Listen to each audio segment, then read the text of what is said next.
Breaking news పిల్లల భవిష్యత్తే తెలంగాణ భవిష్యత్ అని తెలంగాణ ఉప ముఖ్యమంత్రి బట్టి విక్రమార్క అన్నారు.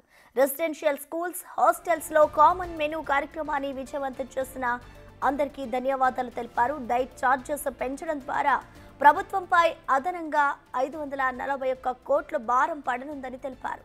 పిల్లలను ప్రపంచంతో పోటీ పడే మానవ వనరులుగా తీర్చిదిద్దేందుకు ప్రభుత్వం అదనంగా కోట్లాది రూపాయలు ఖర్చు చేస్తుందని బట్టి తెలిపారు.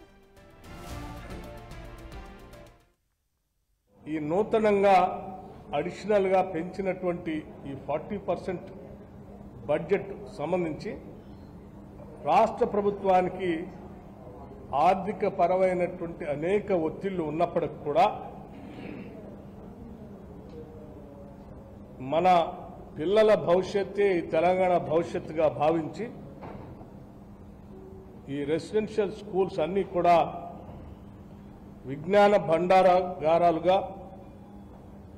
ప్రపంచంతో పోటీ పడేటువంటి మానవ వనరులుగా తీర్చిదిద్దాలనే ఆలోచనతో అదనంగా 541 కోట్ల భారం సంవత్సరానికి ప్రభుత్వంపై పడుతున్నప్పటికి కూడా దీన్ని అమలు చేయటానికే